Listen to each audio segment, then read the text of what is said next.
Hello students, आज के इस वीडियो में हम 10th क्लास मैथ द्विघात समीकरण के मूल ज्ञात करने के बारे में पढ़ेंगे। तो आइए आप सभी को हम अपने यूट्यूब चैनल डीके एजुकेशन में हार्दिक स्वागत करते हैं। तो ज़्यादा समय न लेते हुए हम वीडियो को आगे की तरफ बढ़ाते हैं। तो इस वीडियो में हम क्या पढ़ेंगे? द्विघात समीकरण का मूल ज्ञात करना। तो हम आपको बता देते हैं कि जो द्विघात समीकरण होता है, इस द्विघात समीकरण का व्यापक रूप जो होता है फ्रेंड्स, वो होता है ax² bx + c = 0। ये द्विघात समीकरण का व्यापक रूप होता है। क्या होता है?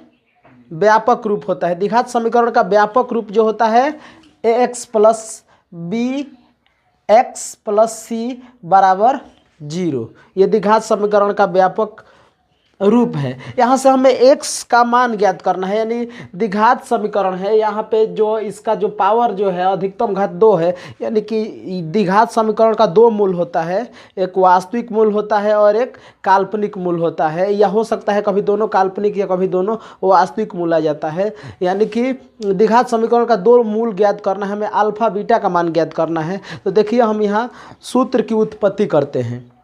हम एक सूत्र ही बना देते हैं जो आपको द्विघात समीकरण को हल करने में काफ़ी मदद करेगा। तो देखिए आगे की तरफ हम बढ़ते हैं। तो यहाँ पे देखिए हम इसे a + b के होल स्क्वायर में सेट करने के लिए हमारे पास दो विकल्प है।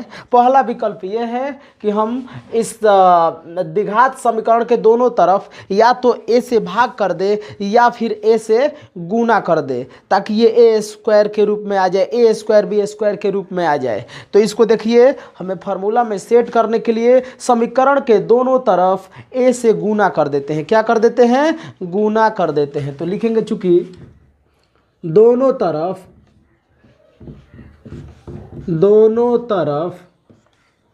a से गुणा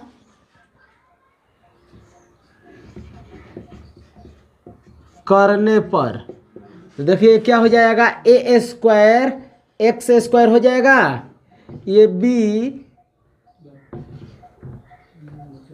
a x हो जाएगा और प्लस ये ac हो जाएगा और बराबर 0 हो जाएगा ना, क्योंकि इधर भी हम a से गुना किए हैं। तो a से 0 में गुना करेंगे तो 0 हो जाएगा, क्योंकि 0 जो होता है वो गणित में हीरो होता है, और जो 0 होता है गणित में हीरो होता है। इस वजह से a से जब 0 में गुणा करेंगे तो वो 0 हो जाएगा। क्या हो जाएगा? 0 हो जाएगा। तो देखिए अब इसको हम फार्मूला में लिखेंगे। तो देखिए सपोज दैट इसको हम लिख, इस फार्मूला में हमें सेट करना है। देखिए a + b के होल स्क्वायर, यानी कि a + b के होल स्क्वायर में सेट करेंगे तो मिलेगा a² b² और +2ab होता है फ्रेंड्स। तो इसी फार्मूला में इसको सेट करते हैं। तो देखिए पहले हम यहाँ पे a² जो है ax का होल स्क्वायर, इसको इस तरह से लिखेंगे, इस स्टेप को इस तरह से लिखेंगे तो कोई दिक्कत है? दोनों का फिर स्क्वायर करेंगे तो a² x² हो जाएगा। तो हमें a² मिल गया। उसके बाद हमें b² लिखना। b² लिखने से पहले फ्रेंड्स हम यहाँ पे क्या बना लेते हैं? 2ab लिख लेते हैं। इस तरह भी फार्मूला होता है a² + 2ab + b²। इसको इस तरह से भी लिख सकते हैं ना। तो पहले अब a² मिल गया तो प्लस, यहाँ पे प्लस 2, ये वाला 2 हो गया फ्रेंड्स। अब हमें a मिल गया है तो a को लिख दीजिए ax।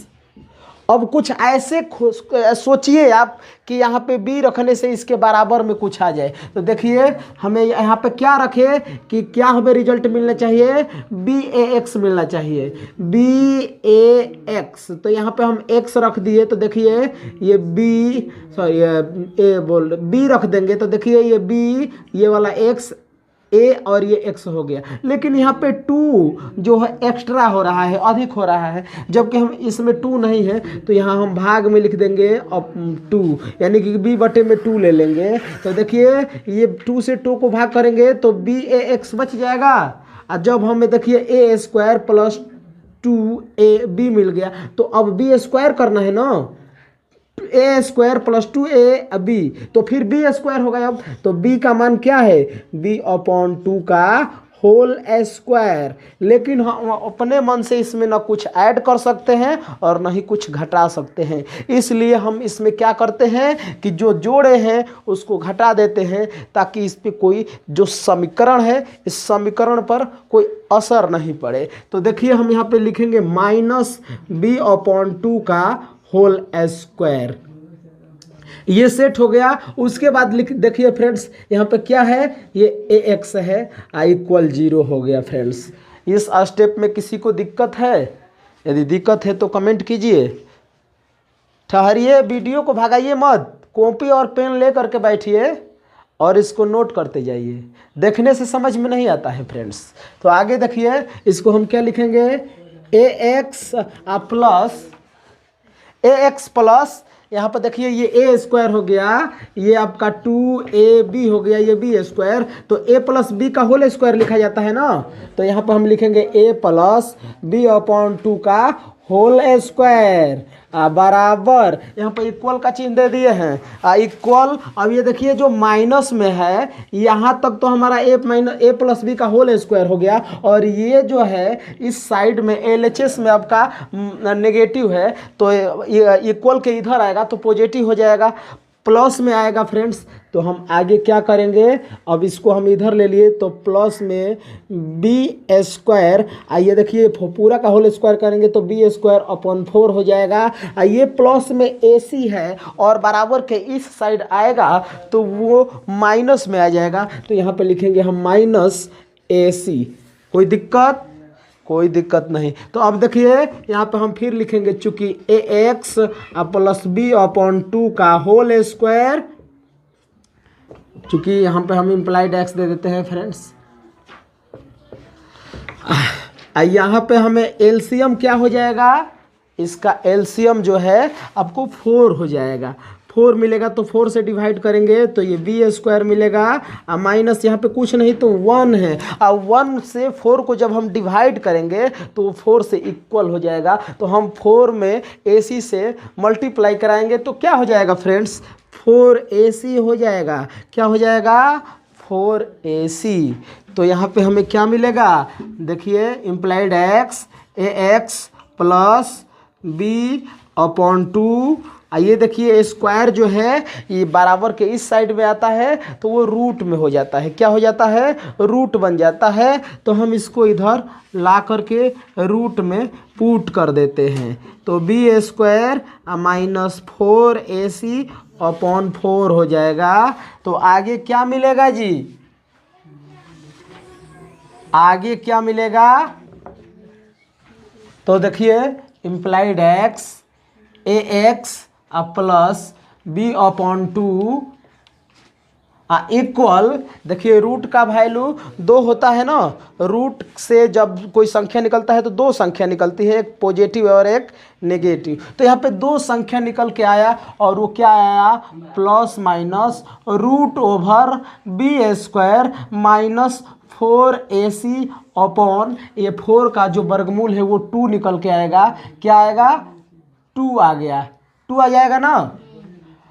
अब यहाँ पे क्या होगा, इम्प्लाइड ax ये ±√ क्या है जी, √b² -4ac/2। ये वाला देखिए ये प्लस में b/2 है जो बराबर के इस साइड आएगा तो क्या हो जाएगा, यहाँ पे ये पॉजिटिव है तो बराबर के इस साइड में क्या हो जाएगा आपका -b/2 हो जाएगा ना। अब देखिए इसी स्टेप को हम यहाँ से फिर आगे बढ़ते हैं।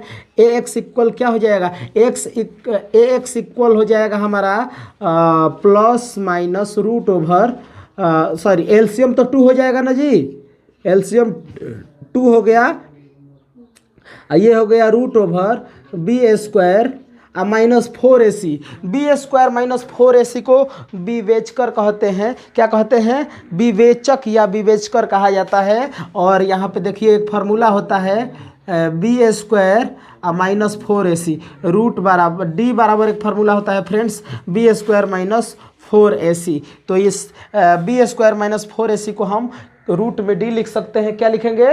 Root D. तो देखिए यहाँ पे हम इसको अब ये जो है इसको हम चेंज करके लिख दिए रूट डी माइनस बी हो जाएगा फ्रेंड्स। तो यहाँ पे हमें ए इक्वल क्या मिलेगा? एक्स इक्वल मिला प्लस माइनस रूट में D minus B upon 2a, यही ना मिलेगा। तो यही हमारा अल्फा बीटा का मूल हो गया। इसको हम इस तरह से भी लिख सकते हैं फ्रेंड्स, या चूँकि x equal plus minus root over B square minus 4ac minus B upon 2a, यही जो होता है द्विघात समीकरण के मूल ज्ञात करने का फॉर्मूला होता है फ्रेंड्स। तो इसको समझते हुए लिखिए, दिक्कत है वहाँ पे पूछिए।